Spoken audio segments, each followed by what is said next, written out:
আল্লাহ রাব্বুল আলামিনের পক্ষ থেকে আমাদের সকলকে এক এবং সমানভাবে এই পৃথিবীতে পাঠানো হয়েছে। আল্লাহ পাক বলতেছেন যে ফিতরাতাল্লাহিল্লাতী ফাতারান নাস আলাইহা লা তাবদীলা লিখালকিল্লাহ যালিকা দ্বীনুল কাইয়্যিম। আল্লাহ পাক যেই ফিতরাত দিয়ে মানুষকে সৃষ্টি করেছে, ওই ফিতরাত ঠিক রাখাই হচ্ছে মানুষের ধর্ম। কুল্লু শাইইন ইয়ারজিউ ইলা আসলিহি, প্রত্যেক জিনিস তার মূলের প্রত্যাবর্তন করে, মূলের দিকে। তো আমাদের ফিতরাত ঠিক করতে হবে, আমাদের নিজেদেরকে ঠিক করতে হবে।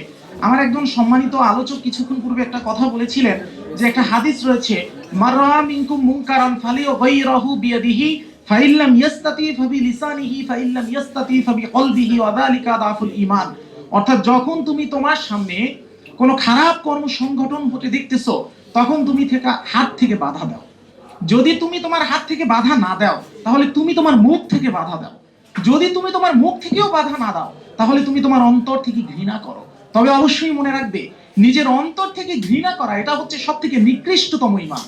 তাহলে আমাদের দেখতে হবে আমরা ঈমানের কোন স্তরে আছি। আমরা মসজিদ থেকে বের হয়ে দেখছি সামনে গাঁজা খাচ্ছে, আমরা কি সেখানে মানা করি? পাঞ্জাবের জগতে একটি বিশ্বস্ত নাম, শাবাব এথনিক ওয়্যার। মানা করি না। কারণ কি? কারণ আমরা মসজিদের ভিতর, তাবলিগ জামাতের ভিতর ঢুকে আমরা নিজেদের আমলের দিকে ঠিকই তাকাচ্ছি, কিন্তু আমাদের সমাজে বাহিরে কি হচ্ছে এটা আমরা দেখতে পাচ্ছি না।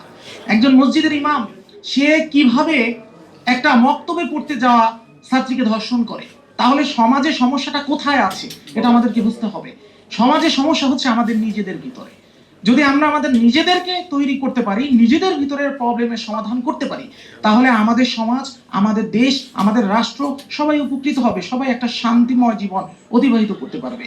আমাদেরকে মনে রাখতে হবে যে বৃক্ষের যদি একটা পাতা পড়ে যায়, অথবা একটা ডাল কেটে যায়, অথবা একটা নতুন ডাল গজায়, এখানে বৃক্ষের আনন্দের অথবা দুঃখের কোনো কারণই নাই। কারণ ওই পাতা এবং ওই ডালের জীবনের মেইন লক্ষ্য এবং উদ্দেশ্যই হচ্ছে বৃক্ষকে সতেজ রাখা।